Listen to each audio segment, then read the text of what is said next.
मन रसाळवाणी याची गुणे संपन्न लक्ष्मी ते ऐशा नावे भाग्य जावे तरी द्यान नमन ते नम्रतांगी मेघे रंगी पालट लक्ष्मी ते ऐशा नावे भाग्य जावे तरी त्यान तुका म्हणे त्याच्या नावे घेता भावे संतोषी लक्ष्मी ते ऐशा नावे भाग्य जावे तरी त्यानी पांडुरंगा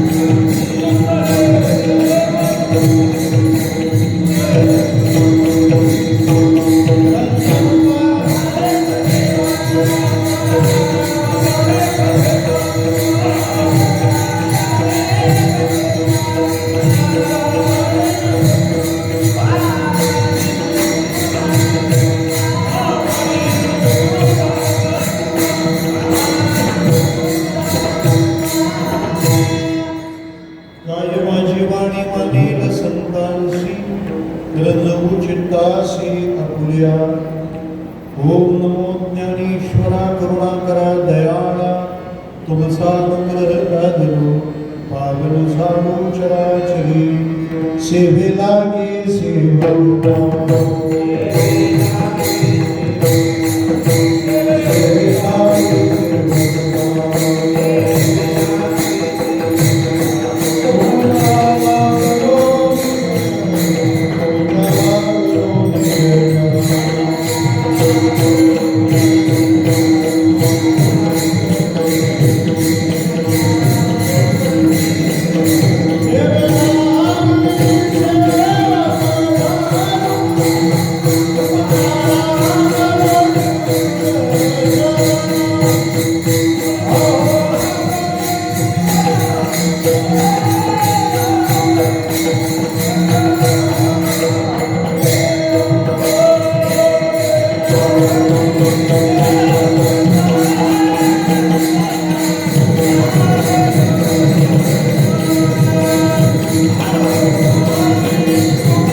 भगवान स्वरूप आपणा सर्व श्रोतृवृंदांच्या चरणारविंदी विनम्र भावाने वंदन करतो. कीर्तन सेवेकरिता आपल्या पुढे सादर केलेला अभंग जगद्गुरु तुकाराम महाराज यांचा 4 चरणांचा श्रीमंतांना श्रीमंती सांगणारा अभंग आहे. विठ्ठला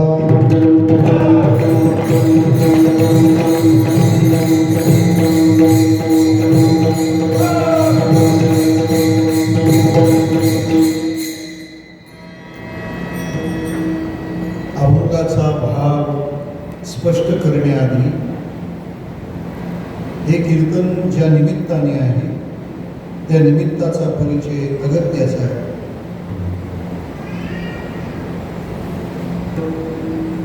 पुण्यसलीला इंद्रायणी मातेची उद्गम भूमी असलेला आपला हा मावळचा पावन परिसर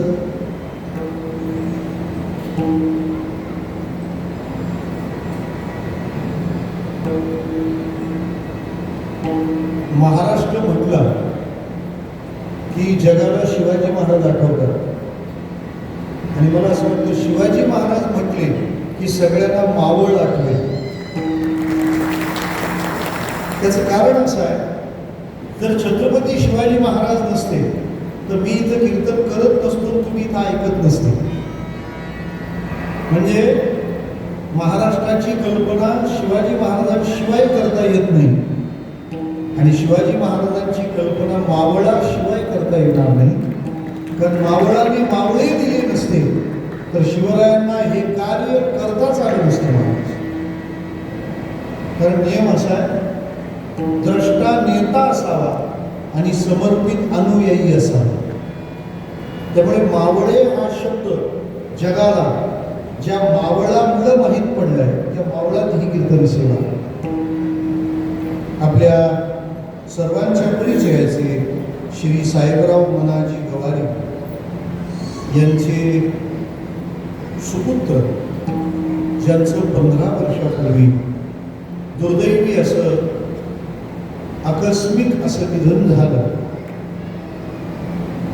आणि आपल्या हिंदू धर्माच्या नियमाने पद्धतीने त्या तिथीला त्या जीवाच्या करता काही सत्कर्म करावे, ते पुण्य त्या जीवाला समर्पित करावे, यासाठी स्वर्गीय विशाल साहेबराव गवारी यांचं 15वं पुण्यस्मरण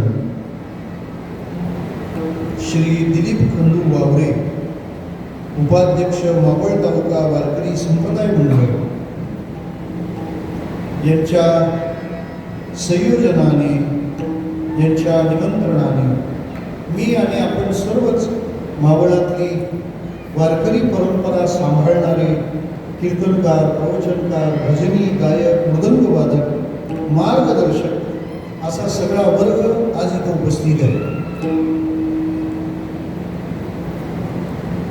एखादं कर्म जेव्हा आपण करतो तेव्हा ते कर्म जरी आनंददायी असलं, लाभदायी असलं, तरी त्याचा अर्थ जर आम्हाला कळाला तर त्याचा लाभ आणखी दुणावतो. कारण ते आपल्याला माहीत असतं की हे आपण का करतो आहोत. कीर्तन ऐकून बरं वाटतं का ऐकताना पण बरं वाटतं? बोला. नीट ऐकून नाही आलं तरी बरं वाटतं.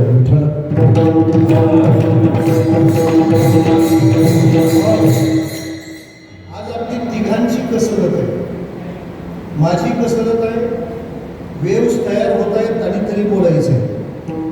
त्यांची कसरत आहे हॉलमध्ये साऊंड लावणे आणि या दोघांमधून जे बाहेर पडतं ते नीट आणि नेमकं ऐकायचं, ही तुमची कसरत आहे. विठ्ठला.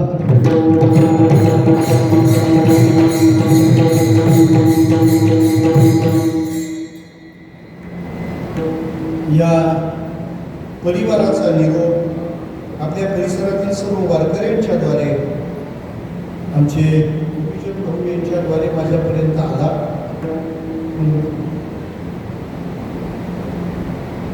पण तारीख कीर्तन एकच होतं, तारखा दोघांनाही दिल्या, मला आणि मुख्यमंत्र्यांना.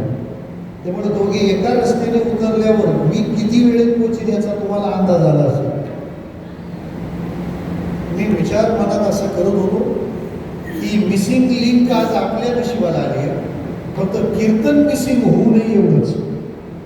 त्यामुळे जेमतेम उलट सुलट उलटा सुलटा प्रवास करून जेमतेम आपल्यापर्यंत पोहोचलो आहे. पण आपली गाडी इतकी वेगवान आहे, कितीही उशिरा सुटली तरी वेळेतच पोहोचणार आहे. विठ्ठला.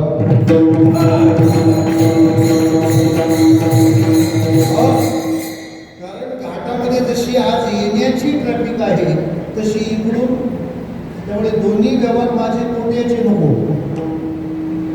त्यामुळे तासाभरात आपल्याला या अभंगाला वंदन करायचं. मी काय म्हणत होतो, आपल्याला कीर्तन आपण ऐकत आहात, आपल्याला माहिती आहे आपण कीर्तन का ऐकतो. या हरिकीर्तनाच्या श्रवणाने आपल्या जीवनाची वाट विचारांनी प्रकाशित होते. वाट कीर्तनाने प्रकाशित का होते? प्रकाश कोण देतो? दिवा. मग कीर्तनाने वाट प्रकाशित का होते? कारण कीर्तन हा सुद्धा काय आहे? नाचू कीर्तनाचे रंगी ज्ञान.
येतो, असं वाटतं भंडारा डोंगराचा काला सांगतो.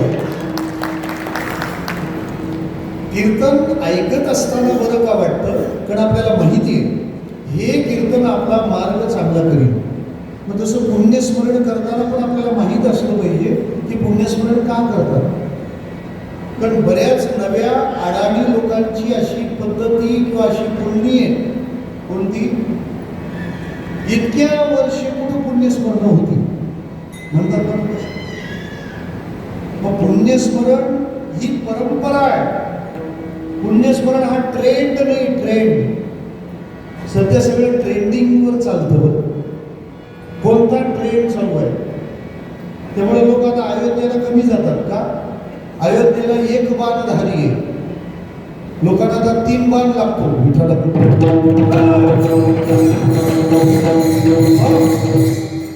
तीर्थयात्रा करू नये असं माझं म्हणणं नाही, पण मग खाटू श्यामला जाताना देव म्हणून जा ना. त्याचा ट्रेंड आलाय म्हणून जाऊ नका.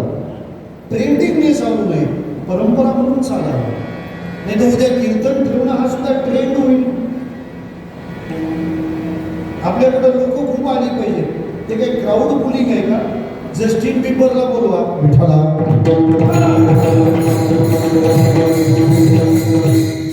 मग पुण्यस्मरणात कोणती परंपरा आहे सांगतो आपल्याला. त्या जीवाच्या विषयी आपल्या मनातल्या भावना सत्कर्माने व्यक्त करणे तो हा दिवस आहे. पुण्यस्मरण एक असलं तरी त्याच्या संबंधाने प्रत्येकाचं नातं निराळं आहे. सांगतो त्यांना. पुण्यस्मरण ज्याचं आहे त्या जीवासाठी ते कर्तव्य आहे, परिवारासाठी भावना आहे आणि समाजासाठी तत्व आहे. हे श्राद्धाचे 3 अर्थ आहेत. ज्या जीवाचं ते केलं जातं त्याच्यासाठी ती कर्तव्य गोष्ट आहे, ती त्याला टाळून चालत नाही. कारण जर एखाद्याचं श्राद्ध झालं नाही तर त्याच्या पुढच्या गतीत बाधा येऊ शकते. हे मी म्हणत नाही, भगवद्गीता म्हणते. अर्जुनाने सांगितलं कृष्णाला, तेव्हा चल आपल्याला लढायला जायचंय. अमेरिकेसारखा हाऊस वाटली म्हणून युद्ध नाही करायला गेले आणि ठेवला खमनी मारून. 3 कारणाने युद्ध होतं समाजामध्ये. भूमी, धन आणि स्त्री. भांडणाचं 4थं कारण सापडलेलं नाही. भूमी, स्त्री आणि धन ही 3च कारण. अर्जुनाने सांगितल्यावर देवाने रथ नेऊन उभा केला. सेनयोरुभयोर्मध्ये रथं स्थापयाम्यच्युत. हे अच्युत रथ उभा कर नेऊन. गीतेमध्ये आलेला हा अर्धा श्लोक पार्किंगचा आहे. पार्किंग गाडी लावणे म्हणजे गाडी कशी लावावी हे सुद्धा गीता शिकवते. आपण अशी लावावी का कोणाचीच निघाली नाही पाहिजे. फार कीर्तन थांबून त्याचा गाडी नंबर डिक्लेअर करावा लागतो विठाला.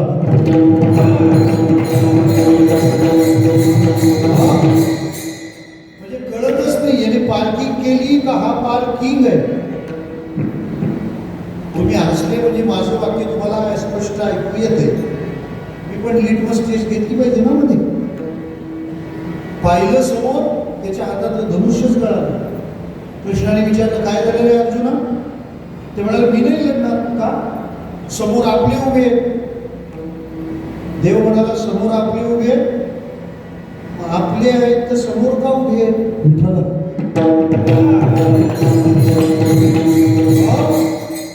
खरं महाभारत तेव्हाच रंगतं जेव्हा एकाच आडनावाचे 2 जण फॉर्म भरतात विठाला. मी नाही यानं मारणार. अरे पण का नाही मारणार. अर्जुनाने ढीकभर यादी दिली. पहिला अध्याय बघून घ्या. तो म्हणाला मी जर याला मारलं तर हे माझे नातलग आहेत. यांना मारल्यावर पाप लागेल आणि ते पाप झाल्यावर तू दूर जाशील. वध करुणी गोत्रजाचा वसवता होई पापाचा. आणि मग जोडीला हातीचा तू निसटून जाशील. दुसरं दुर्योधनाला मारावं मग युधिष्ठिराला का न मारावं. तिसरं जर मी यांना मारायला लागलो तर चांगले योद्धे मरून जातील, त्याच्यानंतर कुलस्त्रिया प्रदूषित होतील, पण पुरुषच मारले गेले, त्यांच्याकडून व्यभिचार घडेल, व्यभिचार घडल्याने संकरित संतती जन्माला येईल, वर्णसंकर होईल, आणि वर्णसंकर झाला तर मग कोणाचं पिंडदान कोणाला पोचायचं, आणि जर पिंडदान पोचलं नाही तर सगळे पितर पतनाला पावतील. ज्याची गीता पाठ आहे ना त्याला हा श्लोक कळेल.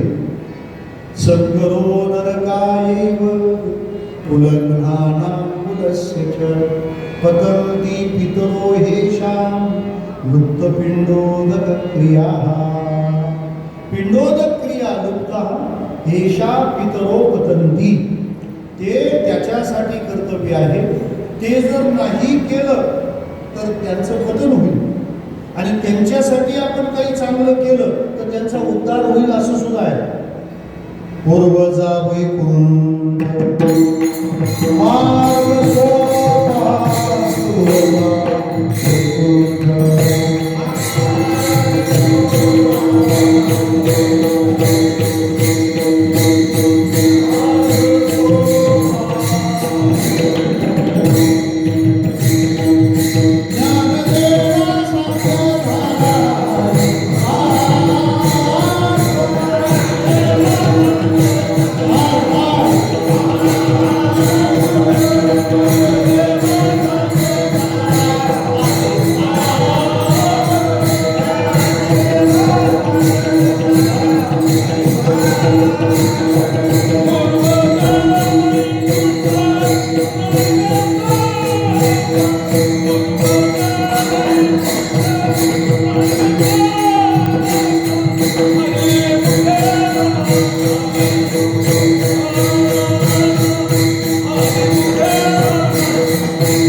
ज्ञानदेवा सांग झाला हरिपाठ.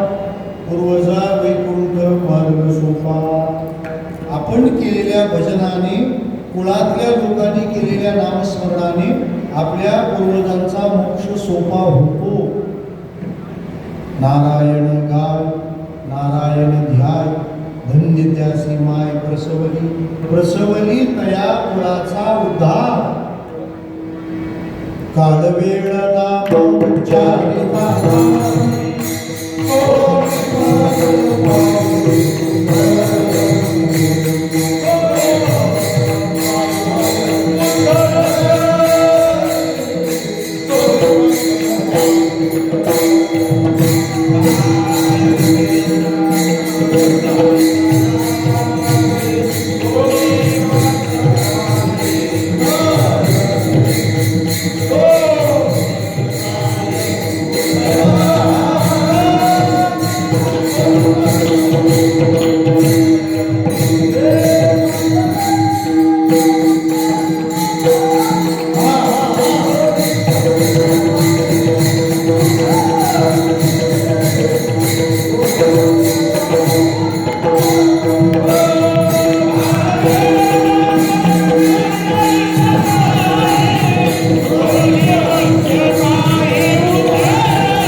श्राद्ध ज्याचं आहे त्याच्यासाठी कर्तव्य, परिवारासाठी भावना. त्या माणसाने आपल्या सद्गुणाने आपल्या सर्वांच्या मनाला लढा लावलेला असतो. ती जाणीव म्हणून श्राद्ध, आणि समाजासाठी तत्व. कारण आपण ज्यांच्या श्राद्धाला येतो त्यांच्यावर आपली श्रद्धा बसावी अशी कोणती तरी गोष्ट असते. देवाने प्रत्येक माणसात कोणता ना कोणता सद्गुण ठेवलेला आहे. आपल्याला दिसत नाही त्याला करणार काय? कितीही अवगुण असले तरी धर्मराजाला सद्गुणच दिसतात, आणि कितीही सद्गुण असले तरी दुर्योधनाला अवगुणच दिसणार. आपण कोणत्या पक्षातले ठरवून घ्या विठाला.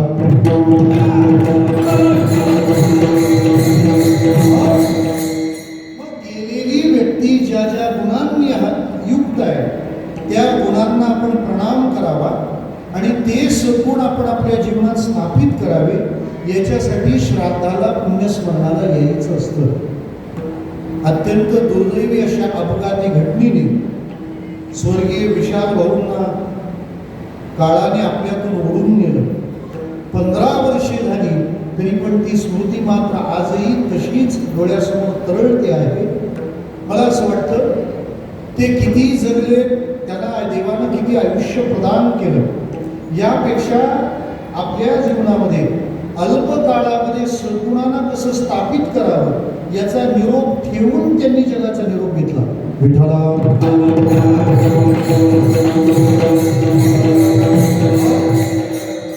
अभंग जगद्गुरु तुकाराम महाराजांचा अख्खा अभंग पाठ नसला तरी याचे पहिले 4 शब्द सगळ्यांना पाठ आहेत. मोकळे मन रसाळा. या अभंगातून महाराजांनी जे सांगितलंय त्याचा परिचय मी तुम्हाला पहिल्या वाक्यात दिला. त्याला प्रतिज्ञा वाक्य असं निरूपणाच्या भाषेत म्हणतात. म्हणजे अभंगावर विवरण करत असताना त्या अभंगातल्या सगळ्या शब्दांचा भाव एका वाक्यात सांगता आला पाहिजे.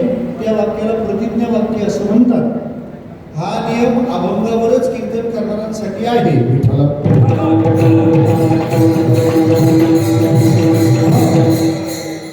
सध्या कीर्तनात पण एक नवीन फॉर्म्युला आलाय. कोणाचा कोणाशी नगडे संबंध. तळेगावातून निघाल्यावर अभंगाची याची भेट लोणावल्यातच. विठ्ठला त्याला प्रतिज्ञा वाक्य म्हणतात. ते एक वाक्य त्या सगळ्या अभंगाचा भाव स्पष्ट करणारं असलं पाहिजे. मी याचं प्रतिज्ञा वाक्य सांगताना आपल्याला असं म्हणालो, महाराज श्रीमंतांना श्रीमंती सांगतात, गरिबांना श्रीमंती सांगणं वेगळं, श्रीमंतांना गरिबी सांगणं वेगळं, गरिबांना गरिबी सांगणं वेगळं आणि श्रीमंताला श्रीमंती सांगणं वेगळं. संतांनी सगळ्यांना सगळं सांगितलंय. मी आता ते सगळंच्या सगळं इथं सांगणार नाही. संतांनी गरीब होते त्यांना गरिबी सांगितली ना. सुदाम्याला वाटायचं मी फार गरीब आहे. संतांनी सांगितलं त्याला, अरे ही गरिबी नसते. तुम्ही झोपडीत राहता, चटणी भाकरी खाता, ही गरिबी नाहीये. गुलाबजाम खाताना पण जर तुम्ही टेन्शन मध्ये असाल तर ती गरिबी आहे. काही माणसं खातात चटणी भाकरी पण चेहरा एकदम बासुंदी खाल्ल्यासारखा असतो, आणि काही जण गुलाबजाम खाताना पण काढलं खाल्ल्यासारखं खातात.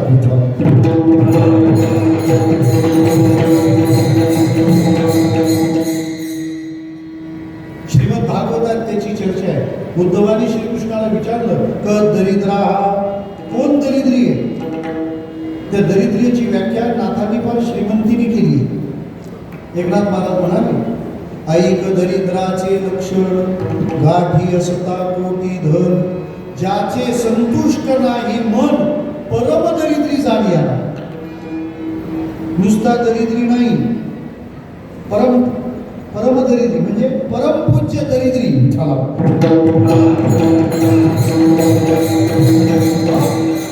गरीबाला सांगितलं ही गरिबी असते, तुझ्याकडे आहे ती गरिबी नाही. कारण जर खरंच परिस्थितीची गरिबी असते तर देव शबरीच्या घरी बोरं खायला गेले नसते आणि विदुराच्या कन्या खायला गेले नसते. कधी कधी श्रीमंतांना पण गरिबी सांगितली. श्रीमंतांना गरिबी काय सांगितली? हे बघा बाबांनो, तुमच्याजवळ किती पैसा असला तरी जोपर्यंत समाधान येत नाही तोपर्यंत तुम्ही गरीबच आहात. जोपर्यंत समाधान येत नाही तोपर्यंत तुम्ही श्रीमंत झाले असं काही समजू नका. ज्याचे गाठी नाही काचवटी परी संतुष्टता नित्यपोटी तोची संपन्न सकळ सृष्टी, हे सत्य गोष्टी होतात.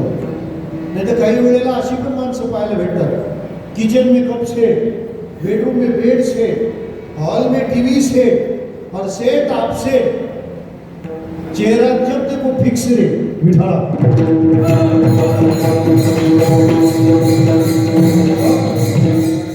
महाराजांनी कधी कधी गरिबांना श्रीमंती सांगितली. गरिबांना श्रीमंती सांगितली म्हणजे महाराज म्हणाले की तुमच्याकडे पैसा नाही म्हणजे तुम्ही श्रीमंत नाही असं काही मानू नका. श्रीमंती काय असल्यावर येते माझ्याकडे बघा. आम्हा विठ्ठल जीवन टाळ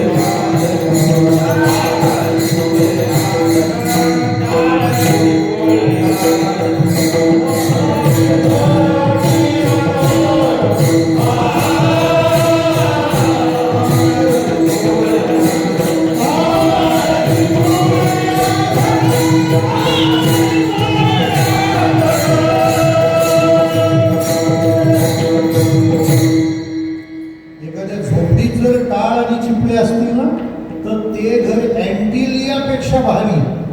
अँटिलिया माहिती? अँटिलिया जगातलं सगळ्यात महाग घर. त्याचं कन्स्ट्रक्शन व्हॅल्यू आहे 15,000 करोड. अंबानी तिथं मुक्कामाला आहे.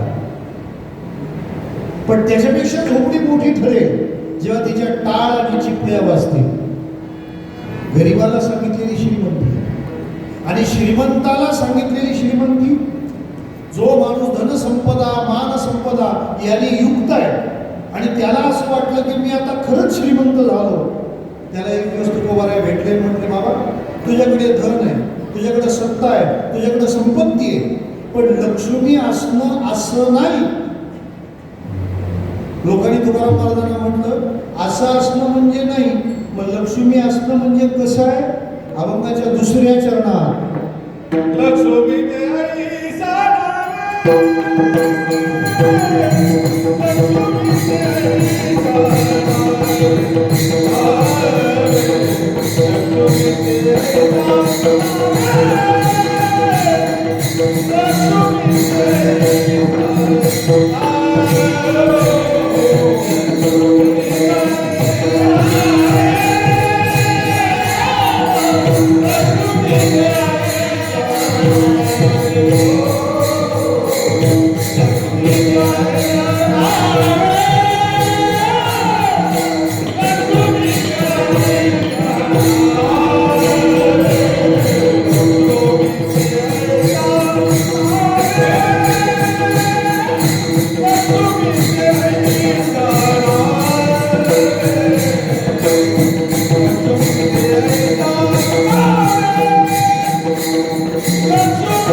आपण वारकरी आहोत, आपण हिंदू धर्माचे आहोत, याचा आपल्यासाठी फार मोठा अभिमान असला पाहिजे.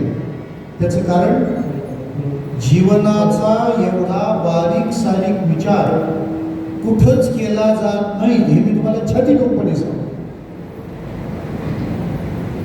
मला काही विचारलं अमेरिकेत 13वं का नसतं, मी म्हटलं ते लहान आहेत अजून विठ्ठला.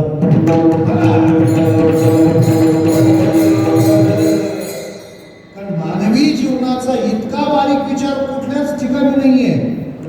म्हणून आपल्या लोकांना कामं फार, दर महिन्याला सण आहेच.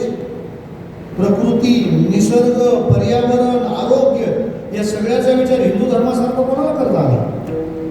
आपले जेवढे सण आहेत त्या प्रत्येक सणाचं वैशिष्ट्य आपला मेनू चेंज होतो, बरोबर आहे. शिमगा आल्यावर काय खाता? पुरणपोळी. का बरं? कारण त्याच्यानंतर जड पदार्थ खाता येत नाही, उन्हाळा वाढतो. किती बारीक विचार आहे. जानेवारी महिन्यात आपण एक गोष्ट अख्ख्या गावात वाटतो, काय? तिळगुळ. बरोबर. तिळगुळ घ्या, गोड गोड बोला. त्याच्यात एक नवीन वाक्य वाढलं, तिळगुळ घ्या आणि मागे पण गोड गोड बोला.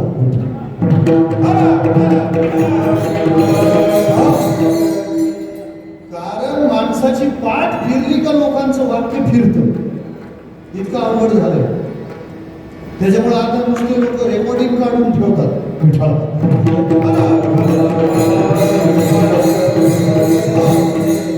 आणि व्हिडिओ काढणारे जवळचेच असतात.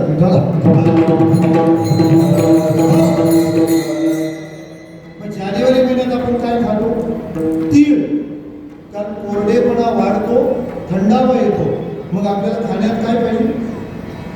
महिन्यातून एकदा का होईना संकष्ट चतुर्थीला बोला, गणपती बाप्पा मोदक. मोदक कसले कसले मोदक कसले असा प्रश्न पूर्वी विचारले लोक उकडीचे बोलायचे, सध्या चितळ्यांची बोलतात.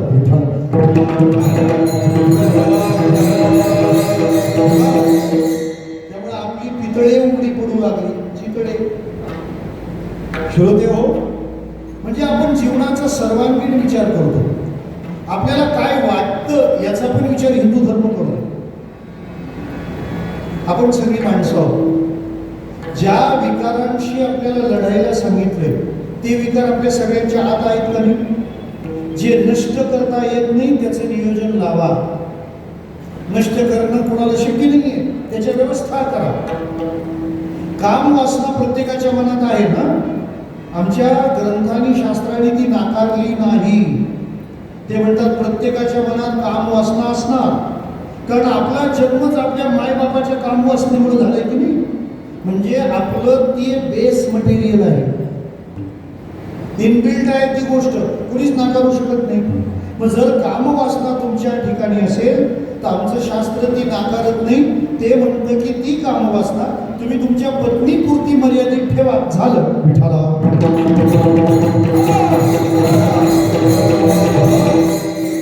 स्त्रीच्या ठिकाणी कामवासना आहे. तिला काय सांगितलं? तुझ्या मनातली कामवासना आम्ही नाकारत नाही, ती तुझ्या पतीपुरती मर्यादित ठेव. उलट या गोष्टी इतरांनी निषेधात मानल्या. आमच्या ग्रंथाने खूप चांगल्या नजरेने पाहिलं. ते म्हणाले पतिव्रता स्त्री स्वतःच्या पतीबरोबर जो भोग घेते तो भोग घेणं म्हणजे तिच्यासाठी तप आहे. हे पुन्हा त्याच ग्रंथाने सांगून दिलं. तियाची नामे तपे अमुप केली, ज्ञानेश्वरी म्हणते. म्हणजे मानवी मनाचा सगळ्यात चांगला विचार आपणच केलाय. राग येणं स्वाभाविक आहे का नाही? ज्या माणसाला राग येत नाही ना, पक्का डाऊटफुल.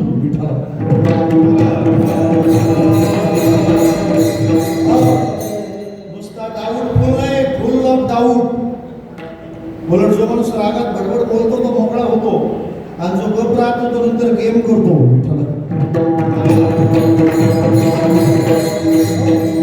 राग येतो ना, रागाचं काय करा?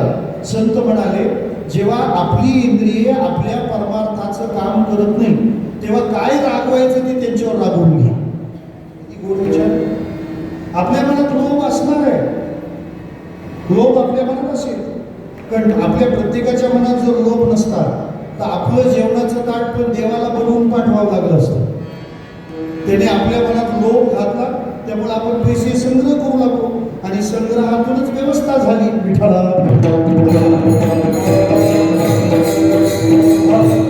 मी आणखी सोपं सांगतो, मी चांगला दिसलो पाहिजे अशी वासना आपल्यात असलेली बरी का नसलेली बरी?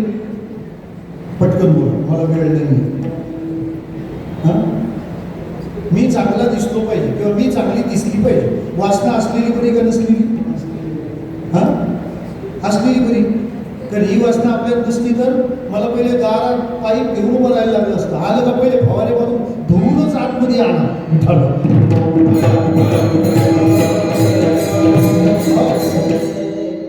आई आपल्या लेकराला जीव लावते, हा लोभ असलेला बरा का नसलेला बरा? अरे जर तो लोभ तिच्या मनात, मोह तिच्या मनात नसता तर त्या लहानग्या लेकरांना सांभाळलं कोणी असतं? त्याला लागलेल्या भुकेच्या वेळेला दूध कोणी पाजलं असतं? म्हणजे ज्या गोष्टी आपल्या शास्त्राने हाताळल्यात हे कोणाच्या गावात सुद्धा खबर नाही की याचा विचार करायला पाहिजे. पैशाला सगळ्या धर्माने नावं ठेवली आहेत. पैशाबद्दल चांगला दृष्टिकोन फक्त आपल्या हिंदू धर्मात आहे. मी सांगतो तुम्हाला, दसरा आणि दिवाळीच्या दिवशी पूजा कसली करता बोला? विठ्ठला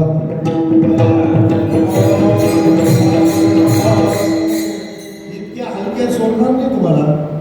आपल्या शास्त्राने सांगितले माणसाने पुरुषार्थी असलं पाहिजे. पुरुषेण अर्थ येते. किती पुरुषार्थ? किती पुरुषार्थ बोला? 4. धर्म, अर्थ, काम. असं डोकं जगात कोणाचं चाललं नाही जे आपल्या ऋषीमुनींचं चाललं. तुम्ही तुमच्या लाईफमध्ये 4 गोष्टी कमवा. धर्म म्हणजे जबाबदाऱ्या पार पाडा, जबाबदाऱ्या पार पाडा. अर्थ म्हणजे श्रीमंत व्हा. काम म्हणजे तुमचे भोग उच्चतम असले पाहिजे. आणि मोक्ष म्हणजे तुम्हाला दुःखाचा स्पर्श नाही झाला पाहिजे असं व्हा.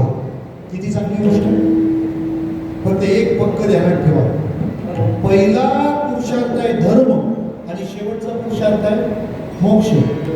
आपले अर्थ आणि काम, धर्म आणि मोक्ष याच्या आतमध्ये ठेवा.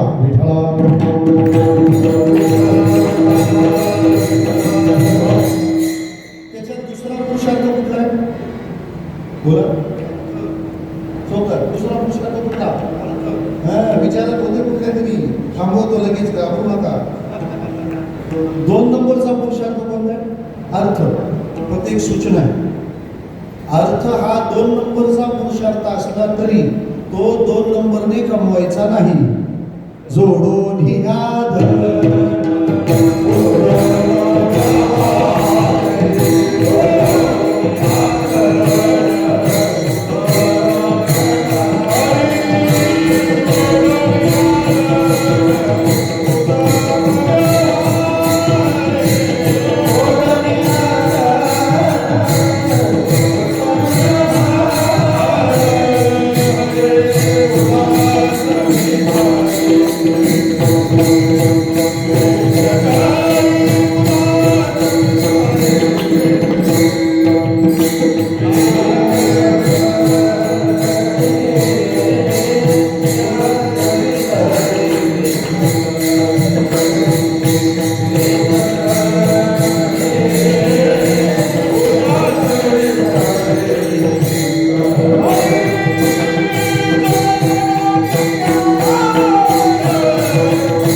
आता आपण झालोय तर बोला ना.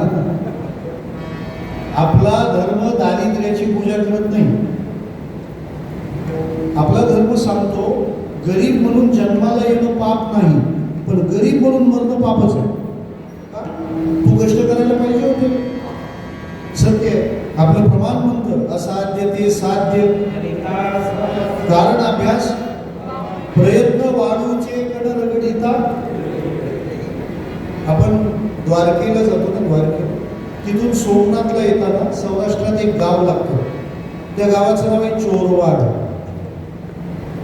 तिथं एक पोरगा रस्त्यावर पेट्रोल पंपावर कामाला होता, गाड्यांमध्ये पेट्रोल भरायला. आता भारतातल्या सगळ्या रस्त्यावर त्या पोराचे पेट्रोल पंप आहेत. त्या पोराचं नाव धीरूभाई अंबानी.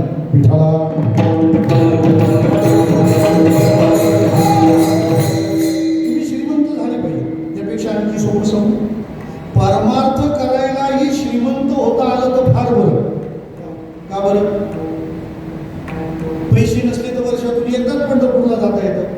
गाड्या घोड्या उपलब्ध झाल्या की तो तिथं जाणं वाढवतो की नाही. आणि मी तर स्पष्ट सांगतो, देवाला आत्ताच्या आता कॉल करतो, देवा जेवढे लोक वडगावमध्ये आता कीर्तनाला आहेत ना, सगळेचे सगळे करोडपती करून टाक. त्यांचे ऑलरेडी करोडपती त्यांना अरबोपती करून टाक लगेच. Emergency request. का बरं? का? त्याचं कारण आहे, चांगली माणसं श्रीमंत झाली तरच समाजात चांगली कामं उभी राहते. चांगली माणसं संपन्न झाली तर पाटील बोलावतील, चुकीची माणसं श्रीमंत झाली तर पाटील बोलावतील. विठ्ठल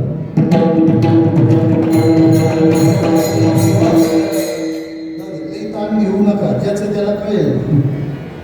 चांगली माणसं संपन्न झाली पाहिजे. चांगला माणूस संपन्न झाला तर चांगला उत्सव करेल, अन्नदान करेल, ज्ञानदान करेल. चुकीचा माणूस श्रीमंत झाला तर चुकीची कामं करेल. म्हणजे श्रीमंतीला आपल्या संप्रदाय धर्माचा नकार नाही. दुसरी एक गोष्ट अशी, पैशामध्ये अजिबात सुख नाही. हे पैसा आल्यावर कळतं का नसल्यावर? बोला. पैसा आल्याशिवाय कसं काय कळणार? उलट तो जोपर्यंत येत नाही तोपर्यंत माणसाला असं वाटतं पैशाशिवाय सुख नाही. पैशात सुख नाही हे फक्त पैसेवाल्याला समजतं. विठ्ठला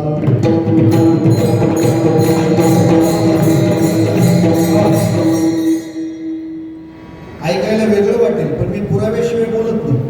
ज्याला पुरावा नाही त्याला पुरावा. मी लहानपणापासून काही प्रश्न घेऊन बसले, अजून सुटले नाही. फार फार वर्षापूर्वीची गोष्ट आहे. गोष्ट फार वर्षापूर्वीचीच का आहे? एक राजा होता, त्याला दोन. राजा एक होता तर राण्या दोन कशाला? राणी पण.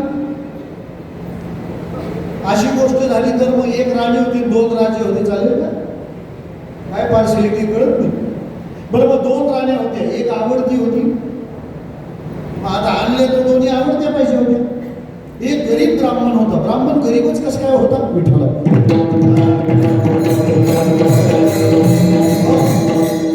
त्याच्यात एक गोष्ट असते.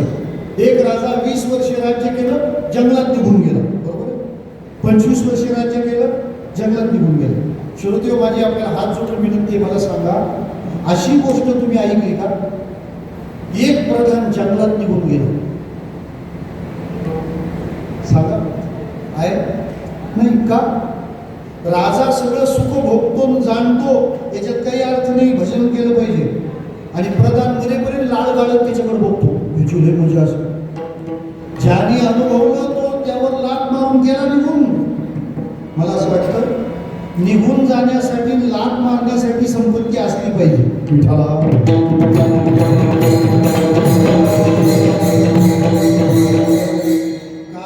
देवाशिवाय जगातली कोणती गोष्ट भेटली की ती आपल्याला वैराग्यच देते. पक्क निरीक्षण करा. ज्या आईचा मुलगा लग्नाच्या वयाचा झालाय तिचं दुःख कोणतं? बोला बोला. एवढ्या आया बसल्यात ना माझ्या, सांगा बघू. जिचं तिचा मुलगा लग्नाच्या वयाचा झाला, तिचं दुःख कोणतं? कोण येत नाही? सून येत नाही. आणि गावातले लोक जमू देत नाही. त्याला मोबाईल त्याच्यासाठी दिले. कोणाचं जमत आलं का मोडायचं.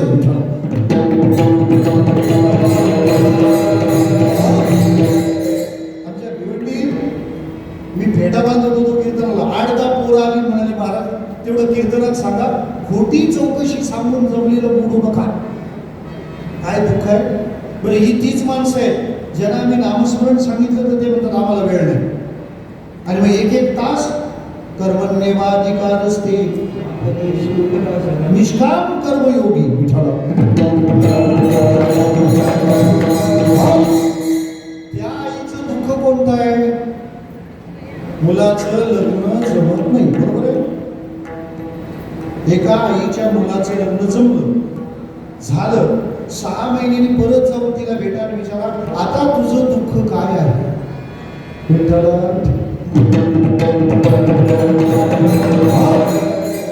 कारण साधारण 6 महिन्यात सगळा अंदाज. पूर्वी पोरीला टेन्शन असायचं, सासू सासरे कशी निघतील काय माहिती. आता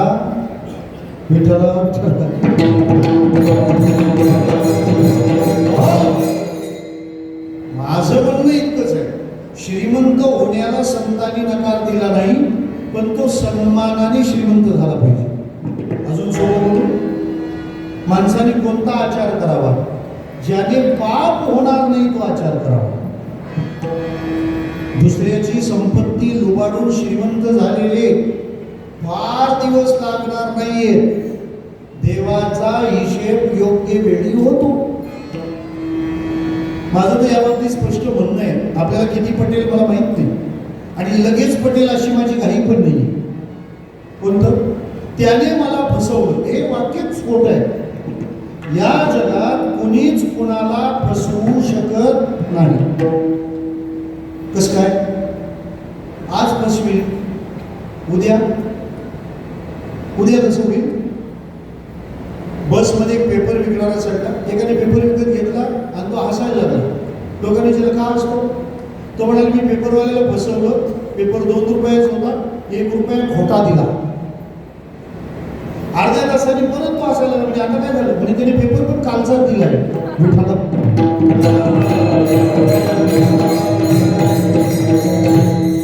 कोणीच कुणाला फसवत नाही. हा, काही हिशेब लगेच होतात, काही हिशेब उशिरा. इथलं कोणी नेईल, इथलं कोणीच नेत नसतं. त्यामुळे काळजी करायची नाही कोणी. ज्ञानेश्वरीच्या 12व्या अध्यायात ओवी, आपुळे जे साचे ते कल्पांती नवचे, ऐसे जाणवणी गताचे नशोची जू. श्रीमंत व्हायला पाहिजे. ठीक आहे. मग श्रीमंत म्हणजे काय? संपत्तीचे 3 प्रकार आहेत. पहिली आहे धनसंपदा, दुसरी आहे पुण्य संपदा, आणि याच्यामध्ये आहे तिचं नाव आहे गुणसंपदा. लक्षात राहील.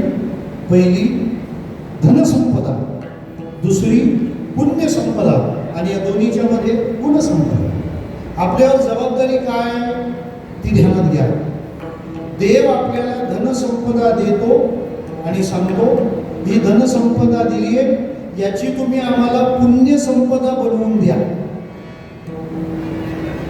धनसंपदा जर पुण्य संपदा बनवायची असेल तर आपल्याला याच्यात मध्ये गुणसंपदा घालावी लागेल. गुणसंपदा घातल्याशिवाय धनसंपदा पुण्य संपदा होत नसते. ऐका, दही कशापासून बनतं?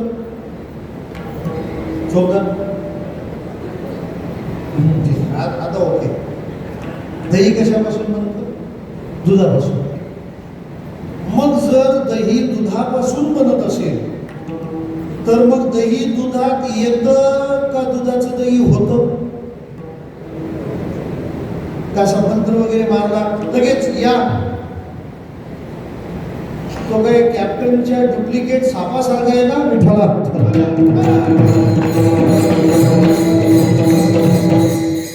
सोमगुरु महाराज गाथा आणि ज्ञानेश्वरी सोडून जेव्हा जेव्हा महाराष्ट्र पुढे जाईल तेव्हा तेव्हा असाच गाढवपणा होईल. विठ्ठला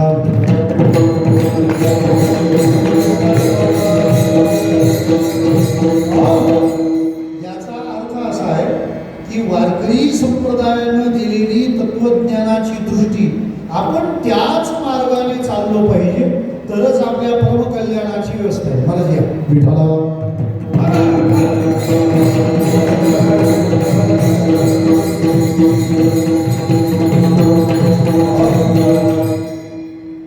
काय होतं, आमच्याकडे सोन्याची अंगठी होती, फक्त त्याच्यात घालायला मणी नव्हता. तो चंद्रकांत मणी आपल्याला आज मिळाला. विठाला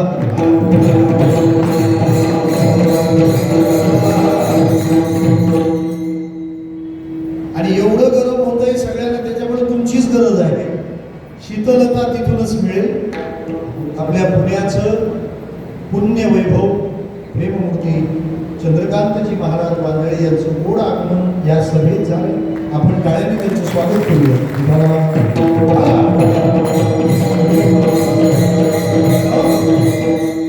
आपण काय बनवायला गेलो होतो? मूळ मुद्दा विसरत नाही तुम्ही. प्रश्न काय होता? दुधाचं दही होतं का दुधामध्ये दही येतं? दुधामध्ये दही येत नाही, दुधाचं दही होतं. मग होतं म्हणजे दुधामध्ये दही असतं. मग त्या दुधाचं दही व्हायला त्या दुधात काय घालावं लागतं? बरं, विरजन म्हणजे तरी काय? विरजन नसेल तर दुधाचं दही होईल का? मला एक प्रश्न महाराज अजूनही पडतो, हे पहिलं विरजन कसं काय आणलं असेल पिठाला?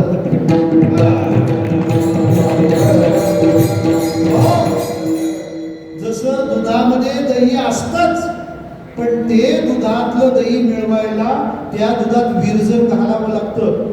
तसं संपत्तीमध्ये पुण्य असतं, पण त्यामध्ये गुणाचं विरजन घालावं लागतं.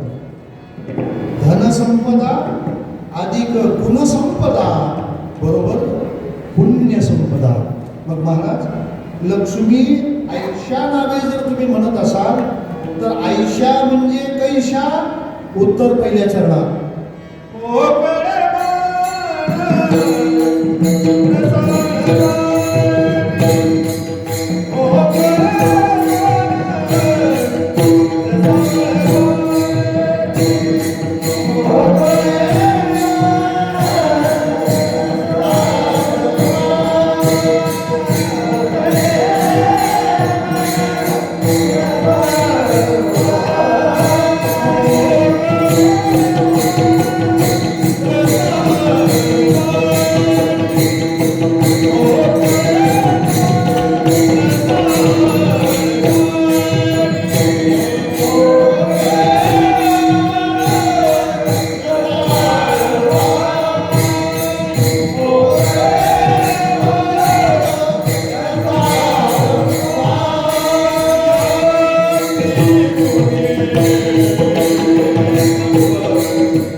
लक्ष्मी म्हणजे फक्त पैसा, लक्ष्मी म्हणजे स्थावर जन्म मालमत्ता नाही. मालमत्ता म्हणजे लक्ष्मी नाही, तर लक्ष्मी म्हणजे गुणवत्ता. कोणते गुण पाहिजे? महाराजांनी असं फार युनिव्हर्सल लेवलचा शब्द वापरला नाही. मोकळे मन रसाळवाणे. कोणालाही संपत्ती वाढवता येते. काय पाहिजे लक्ष्मीवान होण्याकरता? महाराज म्हणतात मन मोकळं पाहिजे, वाणी रसाळ पाहिजे. महाराजांनी जो सिक्वेन्स लावलाय तो परफेक्ट आहे. महाराज असं नाही म्हणाले रसाळ वाणी मोकळे मन का? आधी मोकळे मन म्हटले मग रसाळ वाणी. कारण बऱ्याच जणांची वाणी रसाळ आहे पण मनात डाऊटफुल आहे विठाला.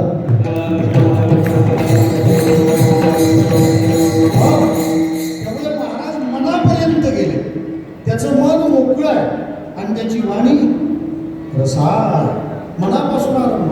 काय होतं, शिष्टाचार या शब्दाने आम्हाला थोडस तोट्यात घातले, कारण शिष्टाचाराचा पाया हा भावनेचा असायला हवा. त्याच्यामध्ये आपण यांत्रिकता आणली, त्याच्यामुळे सगळ्यातलीच मजा निघून गेली. माझी विनंती, शिष्टाचार जरूर जपा, तो पाहिजे. आपण नागरिक असल्याची ती खूण आहे, आपण माणूस असल्याचा तो परिचय आहे, पण त्याच्यात भावना असू द्या, त्याच्यात खरेपणा असू द्या. वा वा वा, तुमची भेट झाली, खूप छान वाटली, असं बोलतो, मनात कुठून व्याज आली काय माहिती.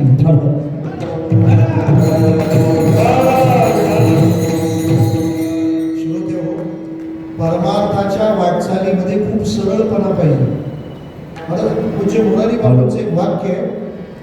बापू म्हणत असतात, साधू बनो, म्हणजे साधू बना, साधू बनो लेकिन पहिले सिद्धू तो बनो. म्हणजे साधू व्हा पण पहिले सरळ व्हा.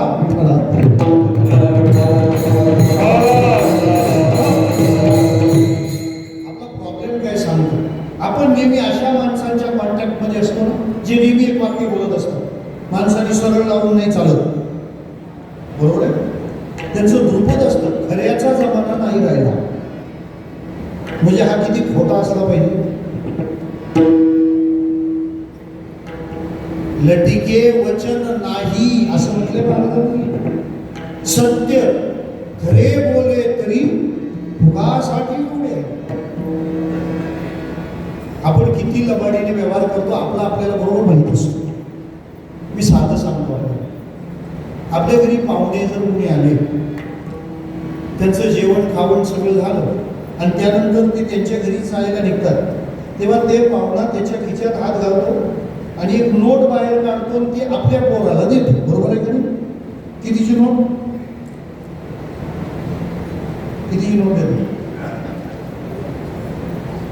100? 500 तर म्हणा, कीर्तनात तर खर्च करू. मला तर याच्यापेक्षा मोठी नोट सांगायची होती पण ती बंद पडली.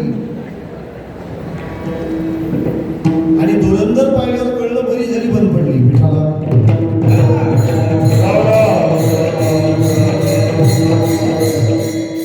आता मी तुम्हाला मोकळा प्रश्न तुम्हाला विचारतो, माझ्या आया भाऊले बसल्यात ना, तो पाहुणा जेव्हा जाताना आपल्या मुलाला 500 रुपयाची नोट देतो, तेव्हा आपण त्याला काय बोलतो?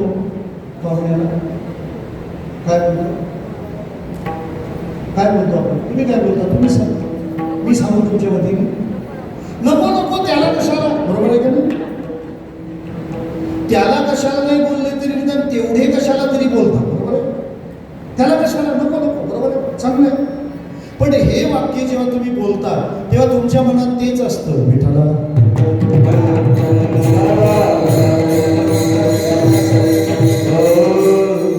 जाऊ द्या, चाकली म्हणून 1.5 लाखाची अजून 25,000 घाला त्याच्यात.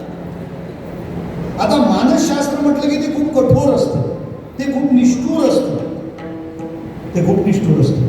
आणि संत महात्मे म्हणतात, तुम्ही खरे श्रीमंत तेव्हा झालात असं होईल जेव्हा तुमचं मन मोकळं होईल, मन सरळ होईल. आणि त्या सरळ मनाचा व्यवहार देवाला फार प्रिय आहे, त्याला अत्यंत प्रिय आहे. आमच्या भगवान श्रीकृष्णाच्या शिष्टाईचा प्रसंग पहा. जेव्हा भगवान शिष्टाईला आले, दुर्योधनाचं त्यांचं काही जमलं नाही आणि कृष्णाने पण लई तडजोड करून युती करण्याचाही प्रयत्न केला नाही.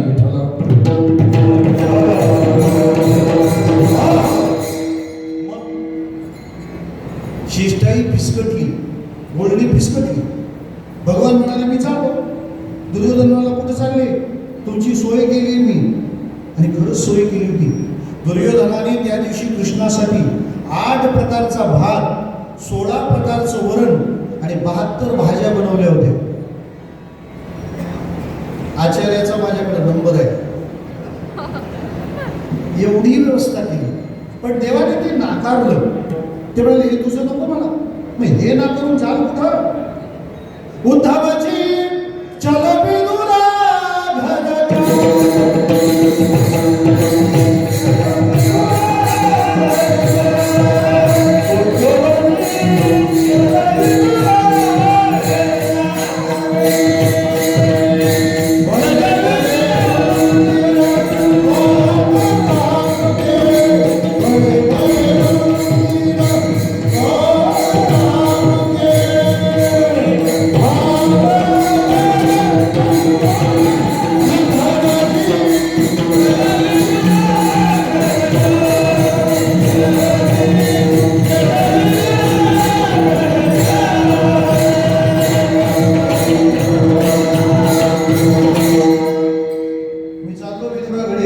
का 12:15 वाजलेत, 12:30ला पंगत बसली पाहिजे. महाराज गेले तर विदुर पत्नी एकट्याच होत्या. देव आलेला पाहिला आणि इतक्या भावविभोर झाल्या. देवाला बसायला आसन दिलं, त्याच्यावर स्वतः बसले. देव खाली. बरं, देवाला काहीतरी खायला द्यायला पाहिजे म्हणून केळं आणलं. ते केळं असं सोललं, गर स्वतः खाल्ला आणि साल देवाला. देव पण मस्तपैकी खातोय. याला असा काहीतरी ना वेगळा मेनू फार आवडतो.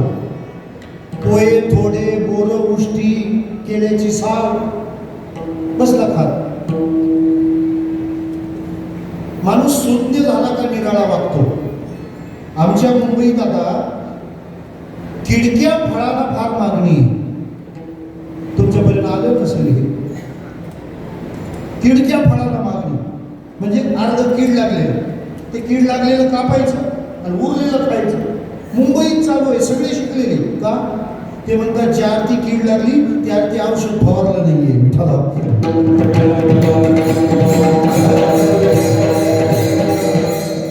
एवढ्यात विदुरजी तिथं आले. बघतात आपली बायको गर खाते आणि देव साल. विदुरजी चिडले, अगं तुला काही कळतं का? तू देवाला जमिनीवर बसवलं, तू आसनावर बसली, तू केळ्याचा गर खाते, प्रभूला साल देते. तिच्या लक्षात आलं आणि मग सगळा शिष्टाचार सुरू केला. भगवान आता केळं खात होते पण विदुरजींवर ते रागावले. विदुरजी तुम्ही सगळा घोळ करून टाकला. म्हणजे का? मग अशी साल खाण्यात जो स्वाद होता तो आता गर खाण्यात पण नाहीये.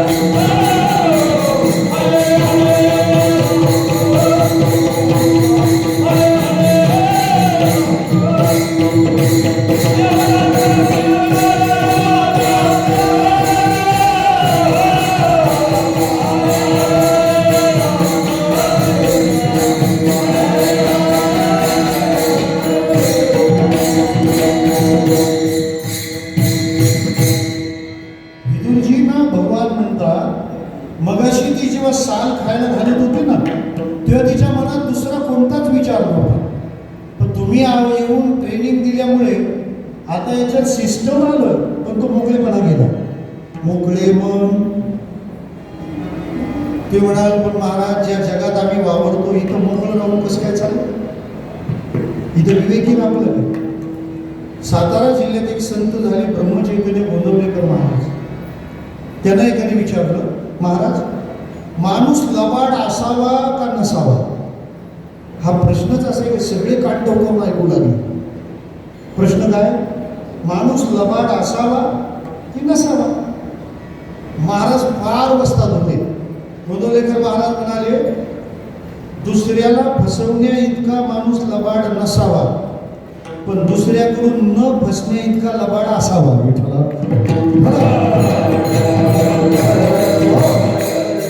मन मोकळं पाहिजे आणि वाणी रसाळ. हे प्रमाण आपल्यासाठी कसं आहे माहिती का?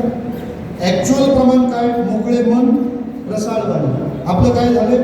मळके मन, रटाळ वाणी. विठ्ठला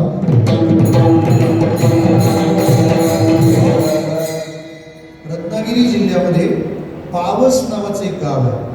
तिथे एक संत झाले स्वामी स्वरूपानंद महाराज. आजही महाराष्ट्रातली ध्यान योगासाठी ही सगळ्यात उत्तम जागा ती मानली जाते. स्वामी स्वरूपानंदांनी एकाच खाटेवर 40 वर्षे सोहम साधना केली. भगवान श्री विष्णूंनी त्यांना त्याच खोलीत दर्शन दिलं. आजही ती खोली त्या परिवाराने तशीच जपली. देसाई बंधू आंबेवाले पुण्यातली विठाला.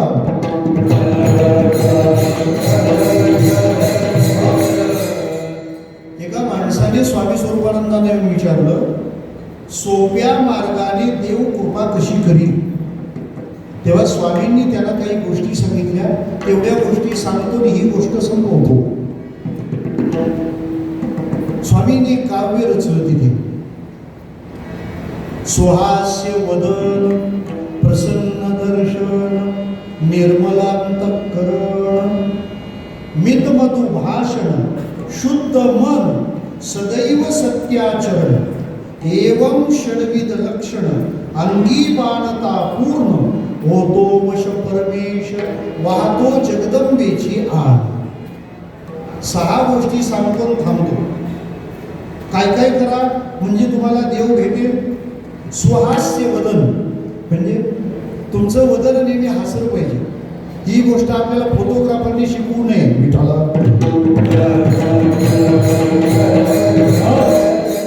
आता तो सारखा बोलत असतो प्लीज स्माईल प्लीज स्माईल, तरी पण हसत नाही. काय खाण्यात आलं याच्या काय माहिती.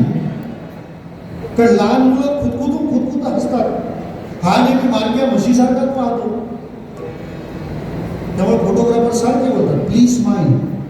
मुंबईत आता फोटोग्राफरने मंत्र बदललाय. आता मुंबईचा फोटोग्राफर जरा हसा म्हणत नाही, मग साहेब जरा पोट आत घ्या. विठाला एका 2 कामं होतात. पोट आत येतं, साहेब हसतो. पण सुहास्य वदन, आपला चेहरा हसला पाहिजे. का? ज्यांचा देव हसरा आहे ना त्याचे भक्त हसरे पाहिजेत. शरदचंद्र बिंबाननम चारुहास, पांडुरंग हसरा आहे. महाराज आमच्या भिवंडीला थोर संत झाले शांताराम भाऊ महाराज जेवण, मामासाहेब दांडेकरांचे जीवलग मित्र. ते असं म्हणायचे, पांडुरंगाच्या चेहऱ्यावरचं हास्य आपल्या चेहऱ्यावर आलं की मग समजायचं आपल्याला दर्शन झालं. सुहास्य वदन, प्रसन्न दर्शन. आपल्याला पाहिल्यानंतर लोकांच्या कपाळावर आठ्याने आले पाहिजे. दर्शनाची प्रशस्ती पुण्यपुरुष. प्रसन्न दर्शन निर्मल अंतःकरण. कोणाच्याही विषयी वाईट भावना मनात नको. एक जण दवाखान्यात गेला, डॉक्टर पोट दुखतंय. डॉक्टर विचारलं कधीपासून? तो मला बाजूच्या बंगल्याची वास्तुशांती झाल्यापासून हा त्रास आहे. याचं कोणी ऑपरेशन करावं सांगा. अंतःकरणात घाण फार आहे, मळ फार आहे. या जगामध्ये आनंदी होण्याची एकच किंमत आहे, निर्मल अंतःकरणाची. आणखी सोपं सांगू, कोणाचंही चांगलं झालं की आपल्याला जर चांगलं वाटलं तर आपलं नक्की चांगलं होणार. वाक्य लक्षात घेऊन, चांगलं दिसल्यावर चांगलं वाटलं की चांगलंच होतं. माझ्या मागं म्हणता काय शपथविधी 1 मेनाच महाराष्ट्राला कामाला लागलं पाहिजे. महाराष्ट्र दिन आणि कामगार दिन म्हणा. मग माझ्या मागं चांगलं दिसल्यावर चांगलं वाटलं की चांगलंच होतं. जमेल हे? बोलायला जमतं. हे असेंब्लिंग फार कठीण आहे. आपण 50 तोळे दागिने घातल्यावर 100 तोळे घातलेली आपल्या बाजूला बसली, काय वाटतं? आपल्यापेक्षा भारी कपडे घालून एखादा माणूस आपल्या बाजूला येऊन बसला तर मनात काय येतं? त्याचे चांगले कपडे पाहून मला जर बरं वाटलं तर समजायचं माझं चांगलं होणार आहे. निर्मल अंतःकरण. पुढं मितमधु भाषण, कमी बोला आणि गोड बोला. मुखी अमृताची वाणी, देहदेवाचे कारण. पुढे शुद्ध मन. मन शुद्ध पाहिजे. म्हणजे काय? सगळ्यांच्या कल्याणाचा संकल्प. सर्वे पिस्पिनस्सन्तु सर्वे सन्तु निरामया सर्वे भद्राणि पश्यन्तु मा कश्चित् दुःखमाप्नुयात्. आणि सदैव सत्याचरण. कितीही प्रलोभना किंवा अडचणी आल्या तरी सत्याचा मार्ग सोडणार नाही. मोकळे मन रसाळ वाणी याची गुणी संपन्न. लक्ष्मी ती आई शाणा विभोपा.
याची गुणी संपन्न. लक्ष्मी ते ऐशा नावे भाग्य ज्यावे तरी द्या. नमन ते नम्रतांगी मेघे रंगी पालट. तो नम्रता धारण करतो आणि ती नम्रता तो कधी सोडत नाही. मला असं वाटतं ज्यांचे पुण्यस्मरण आहे त्या विशालजींचं जीवन अल्पकाळातलं जरी असतं. प्राजक्ताच्या फुलाला एकाच रात्रीचं आयुष्य आहे, परंतु आपल्या सुगंधाने तो सगळा बगीचा आणि तिथलं वारं देखील सुगंधी करतो. अशा प्रकारचं अल्पायुषी पण सुगंध जीवन जे जगले तुकोबाराय म्हणतात, अशा सद्गुणी माणसाचं आपण नाव जरी घेतलं तरी आपल्याला समाधान प्राप्त होईल.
दिलीप भाऊंनी हा सगळा योजलेला उपक्रम आणि उपस्थित ही सगळी वारकरी मंडळी, असं वाटतंय कीर्तन आळंदीत किंवा देवहूत चाललंय.